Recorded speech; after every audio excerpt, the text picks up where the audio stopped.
Hello everyone, thank you for coming and really sorry for the wait. As you might know, most schools are in final reviews right now, and since most of our panel here teach somewhere or another, Marjan is running a little late, stuck in portfolio reviews, and I think the same thing goes for Joe. So, but we have Carl Turner here and Luke, who were able to make it on time. Thank you. And okay, so just to get a sense of who I'm speaking to, how many of you knew about ARCHmedium before coming here? Okay, just a few. So let me tell you what this was about. ARCHmedium started back in 2009. We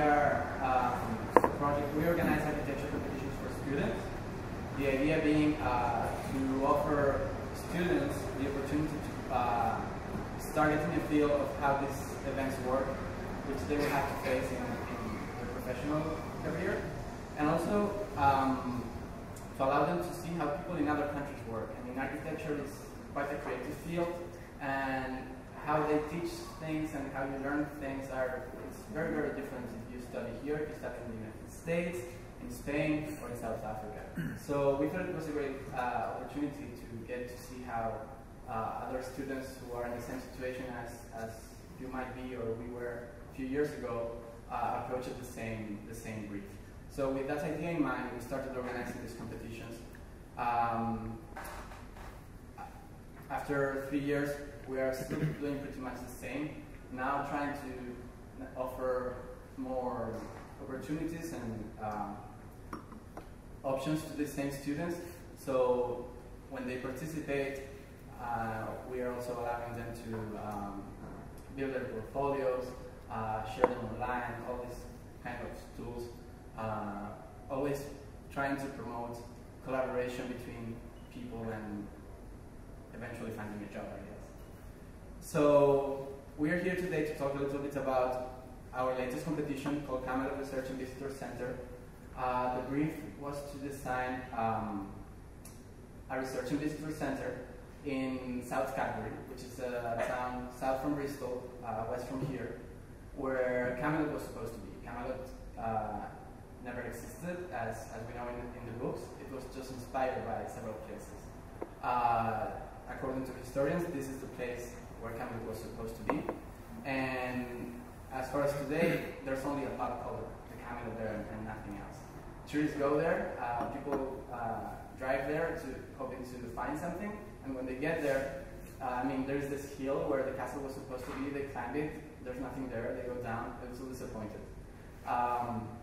The idea is to offer them some reward for their trip, some history about what was supposed to be there many centuries ago, and basically a place where you can go out with maybe family, friends for a day trip out of the city, get to know a little more about the history of the country and the legend.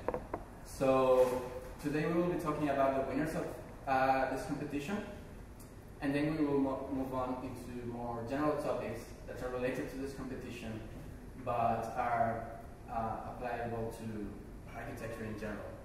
Thanks guys. I think these guys do an amazing job organising this competition, and it's a really great idea. I think the idea that there's a competition open to students globally now with the power of the internet. You know, it's possible to kind of. It was a great thing to look through. 350 entries, seeing a sample of kind of the ideas and the differences and the similarities. Although we didn't know where they all came from because it was totally anonymous. Just seeing a kind of, I guess, taking a sort of temperature of what kind of thoughts there are in recently graduated students or students of architecture across the world. And I think, you know, there was a kind of selected 50-ish entries that we then spent a lot of time deliberating over, and what we kind of found overall was that while there were some amazing projects, amazing illustrations, and in various guises, lots of amazing work, that we didn't feel that there was an overall winner. So it was very difficult to judge kind of one project against another because they were so different. So in the end, what we actually have is 3 winners, if you like. We weren't sure whether to call it a joint first place or 3 second places, but we didn't feel like there was one project that was kind of so outstanding in every guise. So we've given 3 equal prizes, sharing most of the prize money, and then 5 mentions rather than 10, because again, we just felt that, you know, we should set a kind of standard for the project, and there were so many projects of similar categories that we then grouped them into categories and then selected an overall winner. So, you know, if the circular theme went into the kind of winning 3, then we probably didn't have an honourable mention in the circular theme. So, you know, that's kind of harsh. That's what competitions are like. We have to make decisions, and we kind of set some criteria. But maybe I'll let Luke explain particularly what we liked about this particular scheme. So I think that just to say that the 3 schemes that we selected as the kind of the 3 leaders, if you like, the reason we picked them was that they all showed very strong conviction in a sense of the different conceptual starting points. So they're 3 very different projects with 3 different approaches, and because we were finding it hard to compare apples with oranges, in the end we went with strategies. So we picked kind of strategic approaches combined with, you know, beautiful drawings and some nice things. So I'll let Luke explain about this project. Hello. I'd just like to echo Carl's point about the really positive aspect of student competitions like this. Particularly, I think, as teachers, you know, especially in the architectural culture of education in the UK, there's a real emphasis on portfolio and process. And I think what's really interesting to see is that in having to commit yourself to one A1 board, it's a very different type of skill set. And I think what you can start to understand is that different countries have different educational cultures, which make it perhaps more or less difficult to conceptualise a project in such a kind of rigid framework. I think also the idea of strategy.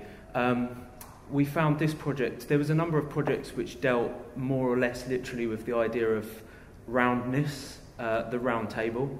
I think in this instance, the idea of a kind of amphitheatre of circular spaces that kind of enclose and start to define territories worked rather better than some of the other ones, because they firstly encompassed the whole of the hill site, but they also sort of broke up the programme into a number of different aspects.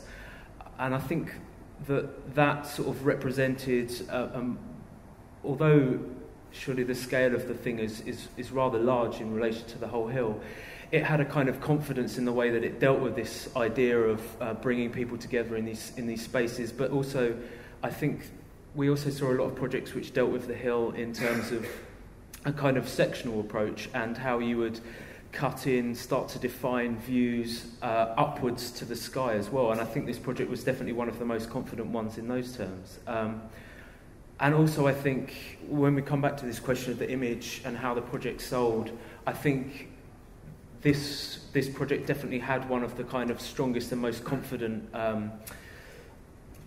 ways of selling itself as an idea. So I think that there was a lot of discussion in the panel, I think, between whether you reward, and this is obviously something that we can talk about more in relation to competitions in general, but whether you award something that has one very strong, clear image, one very strong, clear idea, or whether you start to reward a kind of intelligence and strategy that becomes clearer as you sort of dig down deeper into some of the supporting material.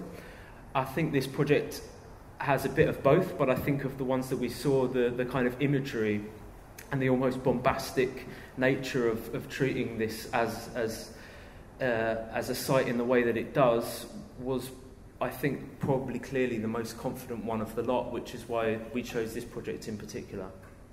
This project, we thought that there was a nice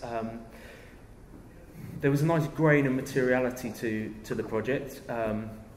Obviously, with the British climate, there's certain materials which work very, very well in other countries, which don't work so well in this climate. But I think they've almost got the kind of spirit of how this building would start to appear. But what we really found interesting about this was their strategy, which involved placing one part of the building up on the hill, the visitor centre, and having the research centre actually located in the town.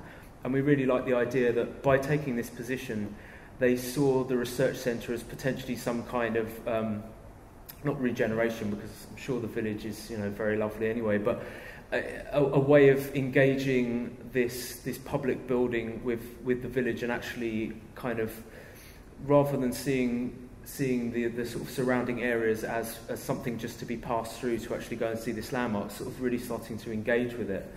And it was also, I think, pretty much the only project which actually did that. And so we felt that in terms of the strategy, it took a very different approach to a lot of the other ones, but when you actually analysed it and thought about it a bit more, it kind of made quite a lot of sense the way that they decided to approach it. So again, while the images have a very nice spirit of what the architecture might be, I think we really felt that the kind of unique approach that this one took in relation to everything else was commendable. Thanks. Yeah, I think I'd agree with that. I think this project was unique in really proposing any of the building not actually placed in the centre of the kind of very historic site, and that kind of strategic leap that the project made kind of allowed us to kind of single it out as a kind of exceptional project. I guess the project's kind of, it's an ideas competition. It's not about producing a kind of architectural solution necessarily, and the idea here is quite subtle, but it places the visitor centre just in a very small tower just to one side of the site, with the research lab placed in the village, where that's where the day-to-day stuff would happen. So, and then there's a kind of conversation between the two buildings. So it seems like a very sensible kind of. In fact, we talked beforehand about what would be a good idea. I'd kind of suggested it as maybe an idea, and then lo and behold, somebody had actually kind of thought of it as well. So it seemed quite obvious to me, but I guess that's another thing about competitions, that sometimes if you follow the rules, then you don't win, because actually breaking the rules means that you suggest something that's actually better than if you just slavishly follow what you've been asked to do. So plonking a building down on top of the hilltop, on top of the very sensitive historical site, might be asked for in the competition or suggested, but if you take a step back and think about what that would really mean, then actually not placing the building there is an eminently sensible and probably a desirable thing to do. So I think that was the problem with the competition, in a way, that we had to sort of suspend disbelief with about 80 or 90% of the projects, which kind of drove huge structures and massive edifices and towers around and in and on top of the hilltop. And I guess myself, and that's the other thing, is that judges have all got their own kind of personal peccadillos and sensibilities. I'm a kind of small micro plan kind of person, so I tend to lean towards projects that have a kind of softer kind of sensibility. But there were divided opinions within the panel, and the previous project was probably the best example of the kind of strong iconic image. And I guess that's what a lot of debate about competitions, that's what it kind of heads towards, is so many competition wins actually end up with a kind of very powerful, simple idea, which doesn't necessarily transfer into a sensitive architectural response in the real world. In fact, I think today a tower at Redcar has made it on as a sort of leading contender for the Carbuncle Cup, and it was actually an RBA competition win. So yeah, there is an issue about competitions generally, and I think these two projects kind of help to illuminate that. So this project we're not saying it's necessarily a developed or brilliant or a fantastic piece of architecture, but it was an ideas competition about a kind of strategy and about how to approach a site. And for that reason, these guys made it into the kind of top three. And you could argue it's not as powerful, it's not strong, it doesn't grab you as much as that first competition, but actually there's a lot of subtlety, a lot of bravery, and a lot of good thinking within this project. Back to you for that. I think, sort of continuing on the theme, this one is probably even more drawn back, in that it's rather hard to see on the screen quite what the content was, but we found that this idea of almost leaving the site completely untouched, apart from a series of follies that someone could wander in and out of the surrounding woodland and start to experience. I think, you know, in the absence of, as we said, one clear approach that we felt really summed up the way that we thought that this site should be treated, we kind of took the most confident aspects of 3 different approaches, and this one is an incredibly light touch where you have this series of follies that hold within them certain elements to be displayed, to be experienced, but actually it's almost leaving the site rather untouched. And I think that we kind of felt that there was a real poetry to some of the images that they presented that spoke about this idea of using the natural landscape and encountering things. And I think that the way that the objects might start to speak then starts to become quite important. If I can sort of go off at a tangent, there's a really interesting documentary that some of you might have seen called Into Eternity, which is about storing nuclear waste. Now, this is a bit strange, but essentially they talk about how would you leave a sort of non-verbal sign to people that the area that you're walking into is really dangerous, and basically, you know, the whole conversation becomes about building something that's symbolic, that has a kind of that actually engages with people's innate sort of responses to things, because obviously in 1,000 years' time the radioactive waste is still radioactive, but people might not be speaking English or Finnish, I think, in this case. So I think that this idea of sort of the remnants in the landscape, there was a few projects that dealt with this, but I think that kind of relationship between objects in a landscape and the kind of innate symbolism that they might give to someone actually experiencing the site could be quite powerful.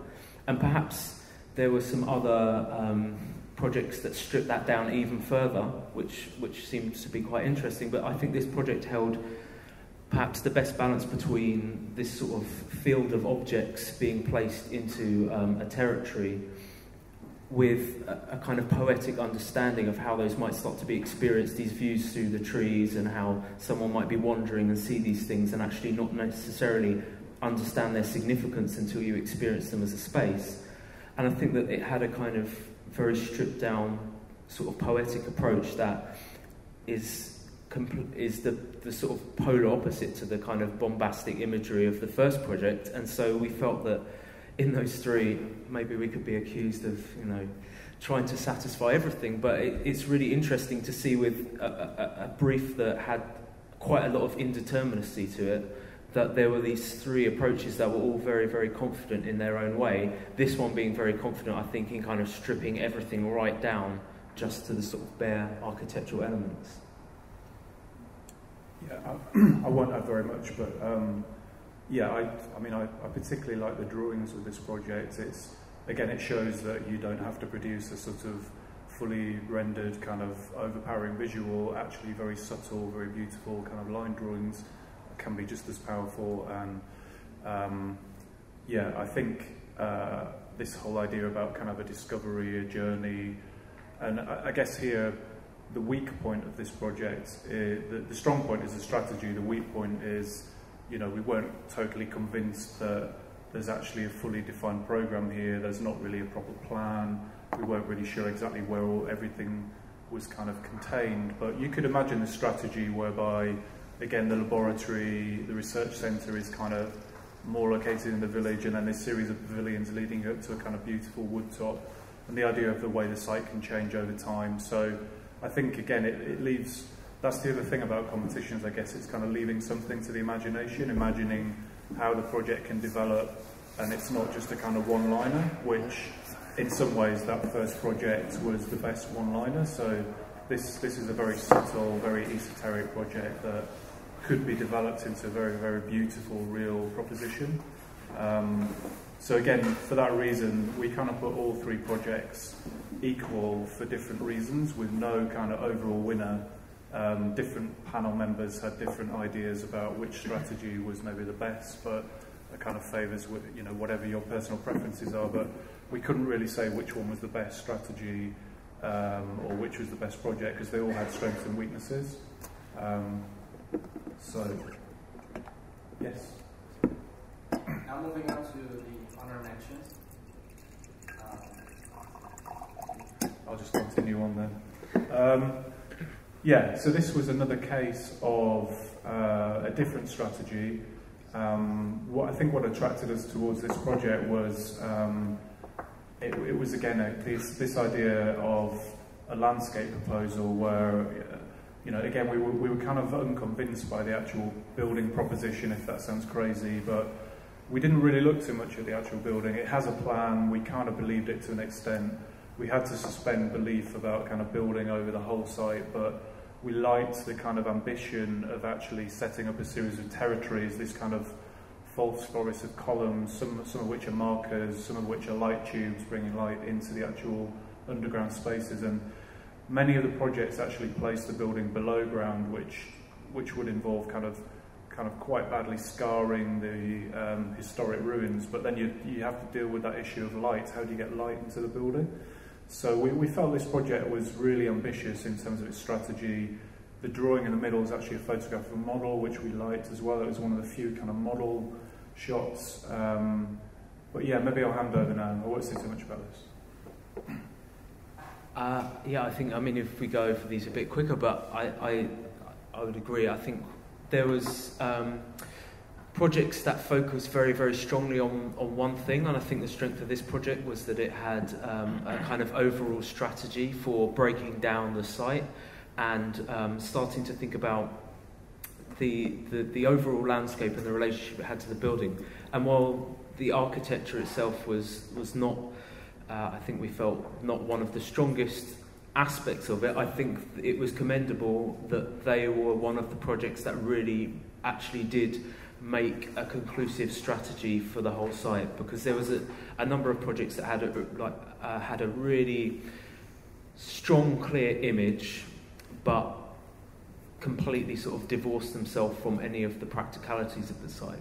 Now, on the other hand, you might say that this project sort of almost goes too far on something that could, on a site that could actually perhaps work best with a very, very light touch. But I think, again, this kind of issue of the confidence with which it's attacked, as it were, they made a strategy that encompassed both the building and the landscape, and I think that in those terms it was a project that did both of those in a way that most of the other projects we saw didn't, and that's why we thought it was commendable.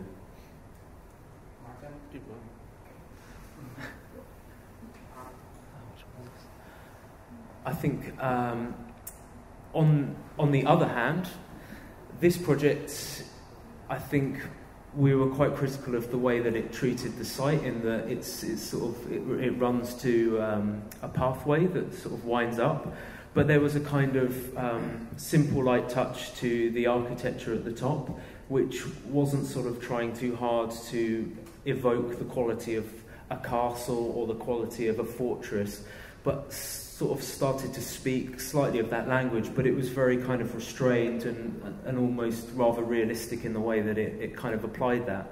And so I think there was we saw a lot of projects that kind of referred to the Cadbury Fort, that was, you know, understood to perhaps be the castle of Camelot, but they varied between incredibly subtle and incredibly literal in the translation. And I think that this project was one of the better ones in sort of taking this idea of these towers, but using them as very, very simple and clear architectural forms. And I think that really the project was let down from being at a higher level, because although they treated the perimeter of the architecture they proposed very carefully, it was sort of spaceshipped down into the site, and then we've got a kind of path which doesn't really show the same sort of sophistication and care and control as the architecture itself. I thought this one was also one of the mentions, because it was one of the projects that actually looks quite convincing in terms of how the program would be fitted. But was it again a research center, right? I mean, you know, it's kind of some of the project, just in terms of size, you know, just looked too small. So this one actually worked quite well.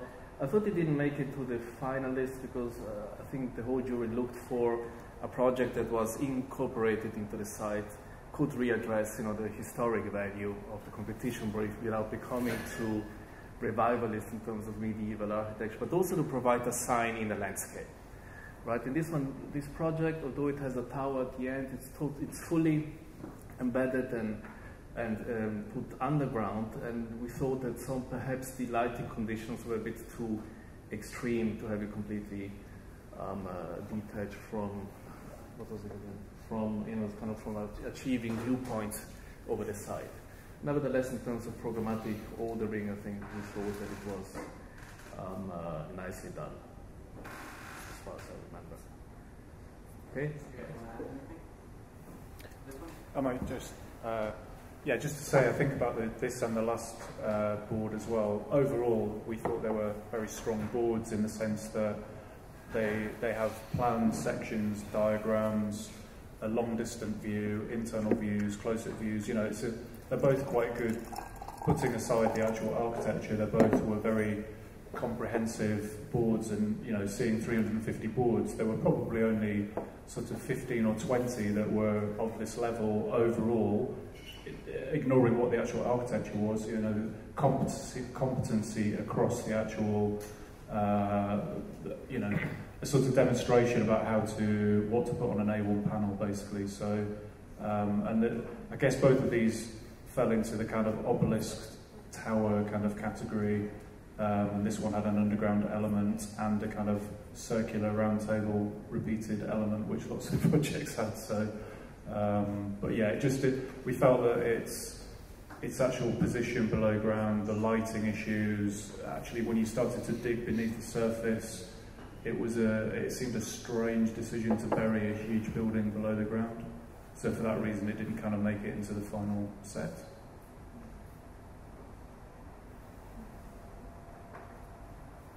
I'll start with this one. This is a very strange but kind of quite bewitching project that I think the only sort of annoying thing is it's basically a kind of box in the middle of the top of the hill, but if we thought maybe if it had been placed below ground as a recess to one side, then it would have been a more powerful project. So they kind of made a bad decision about exactly the architectural expression, but it's a very unusual kind of project, beautifully drawn, very subtle.